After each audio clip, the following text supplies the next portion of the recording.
Hi, boys and girls. I have another story for you. It's one of my favorites. It was one of my oldest son's favorites when he was a little boy. He was about 3.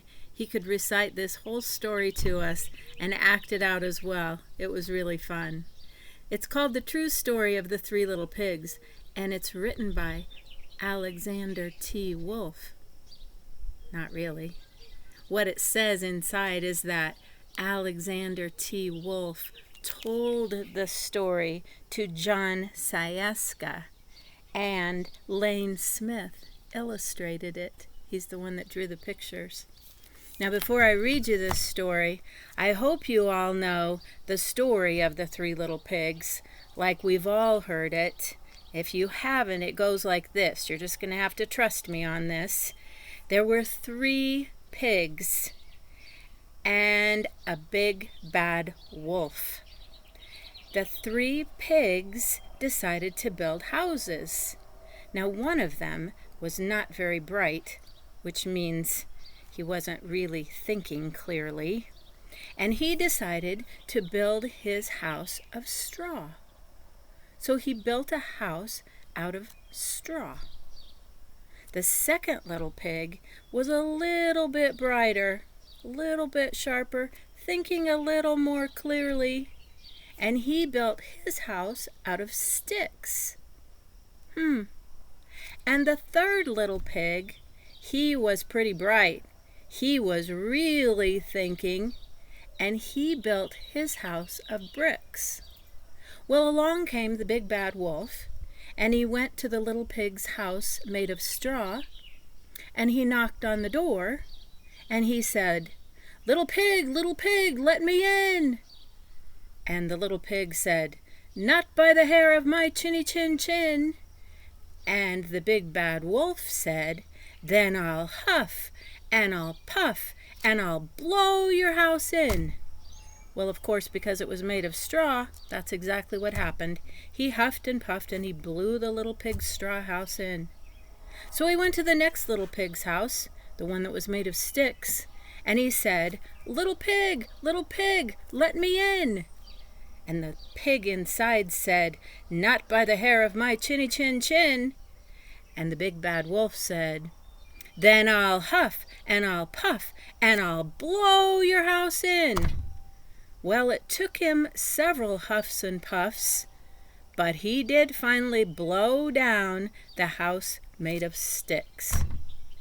And then he went to the little pig's house made of bricks. And he said, little pig, let me in." And the pig inside said, "Not by the hair of my chinny chin chin." And the big bad wolf said, "Then I'll huff, and I'll puff, and I'll blow your house in." Well, he huffed, and he puffed, and he blew, and he huffed, and he puffed, and he blew, and he did that over and over again. But because the house was made of bricks, and it was built so well, it was nice and strong and tight, he could not blow that house down. So that is the story of the 3 little pigs.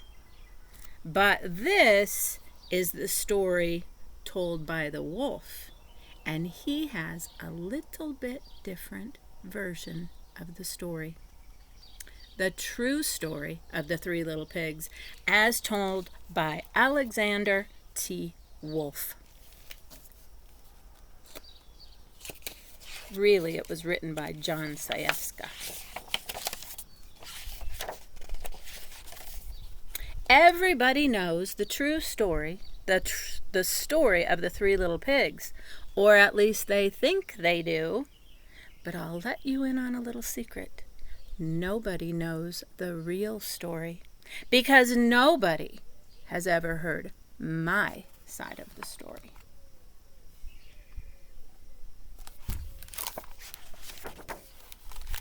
I'm the wolf, Alexander T. Wolf. You can call me Al.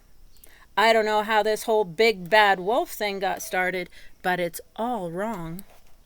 Maybe it's because of our diet. Hey, it's not my fault wolves eat cute little animals like bunnies and sheep and pigs. It's just the way we are. If cheeseburgers were cute, folks would probably think you were big and bad too.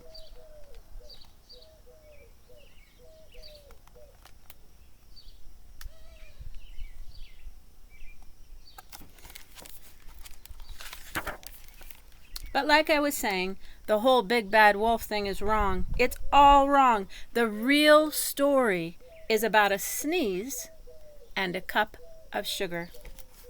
This is the real story.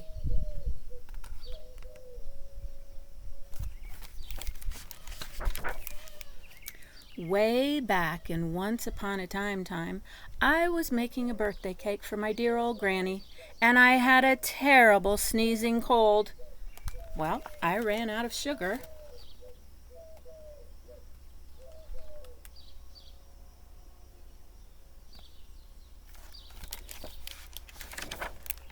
So I walked down the street to ask my neighbor for a cup of sugar.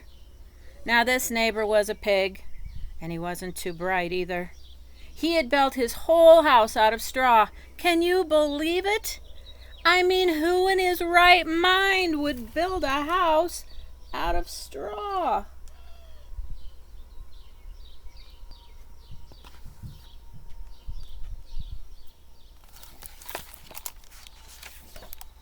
So, of course, the minute I knocked on the door, it fell right in.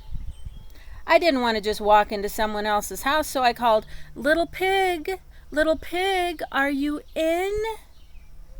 No answer. I was just about to go home without the cup of sugar for my dear old granny's birthday cake, and that's when my nose started to itch. I felt a sneeze coming on. Well, I huffed, and I snuffed, and I sneezed a great sneeze.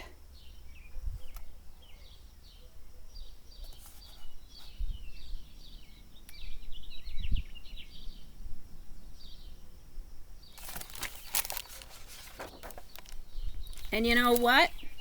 The whole darn straw house just fell down.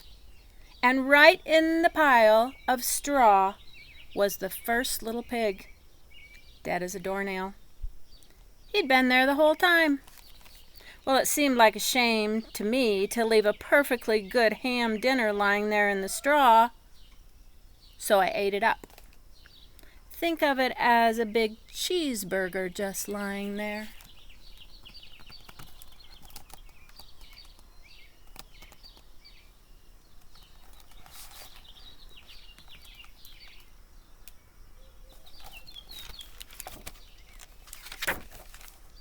I was feeling a little better, but I still didn't have my cup of sugar, so I went to the next neighbor's house. This neighbor was the first little pig's brother.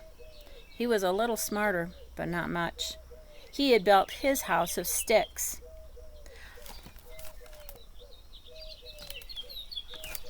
I rang the bell on the stick house. Nobody answered. I called, "Mr. Pig, are you in?" And he yelled back, "Go away, wolf! You can't come in. I'm shaving the hairs on my chinny chin chin."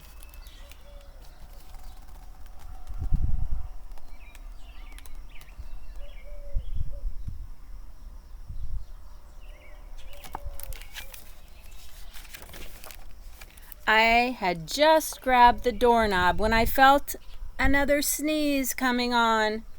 I huffed, and I snuffed, and I tried to cover my mouth, but I sneezed a great sneeze.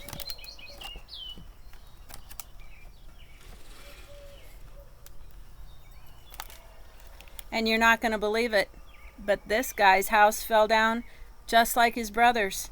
And when the dust cleared, there was the second little pig, dead as a doornail. Wolf's honor.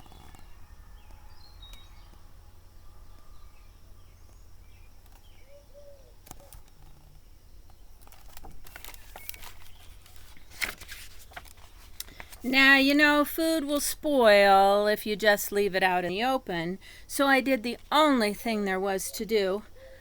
I had dinner again. Think of it as a second helping. I was getting awfully full, and my cold was feeling a little better, but I still didn't have that cup of sugar for dear old Granny's birthday cake. So I went to the next house. This guy was the first and second little pig's brother. He must have been the brains of the family. He had built his house out of bricks.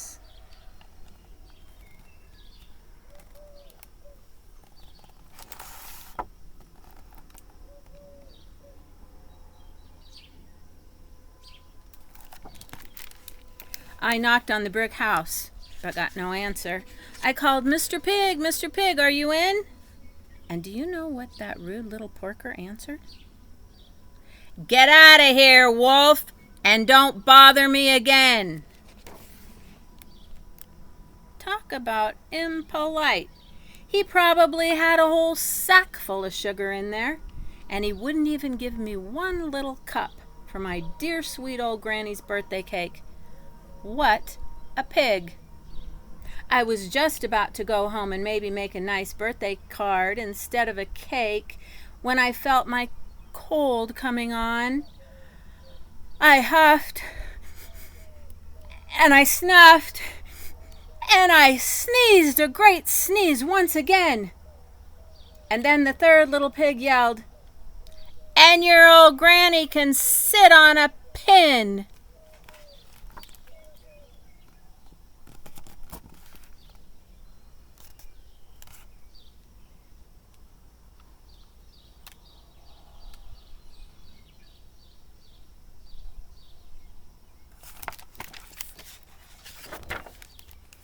Now, usually I'm a pretty calm fellow, but when somebody talks about my Granny like that, I go a little crazy. When the cops drove up, of course I was trying to break down this pig's door, and the whole time I was huffing and puffing and snuffing and sneezing and making a real scene.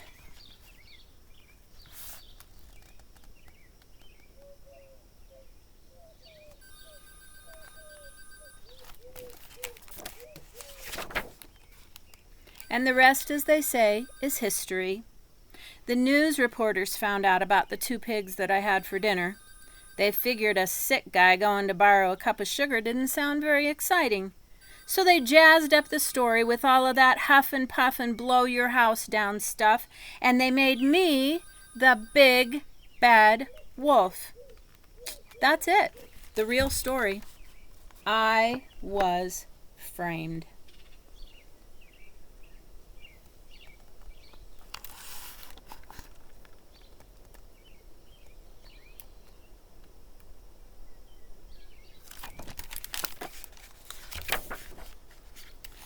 But maybe you could loan me a cup of sugar?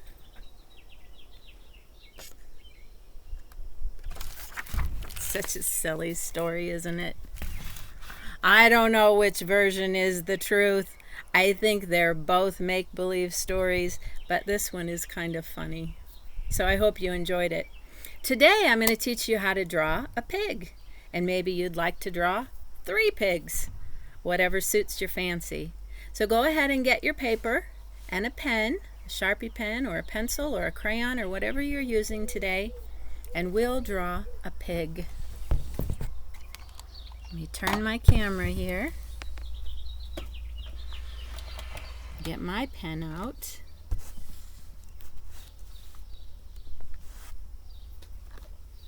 Drawing pigs it's a pretty easy process. A lot of circles. And if your circles aren't perfect, don't worry about that. It doesn't really matter. We're going to start right in the middle, and I want you to make kind of a flattened circle, like an oval. About that size. And then around the outside of that ovalish circle, draw a circle so that it's right in the middle.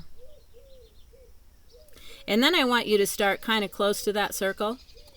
Come clear out and around and make a great big fat circle that goes around the outside. So what we have here now is the pig's snout, his nose. we have his head, and we have his big fat body. So inside of his snout, I want you to make a couple of large dots. You remember a dot is a circle that's filled in. Those are his nostrils on his snout, on his nose. And we probably should give him some eyes right up above his snout. Gonna make 2 circles, and inside each circle I'll make a dot. He has to have a pupil so he can see. And if you want to, you can give him some little eyebrows up above his eyes, just for fun. If you want him to be a happy pig, go ahead and give him a smile. Pigs have kind of pointed ears, so we're going to make a couple of triangles on top of his head. Just up and down. They're pointed on the top.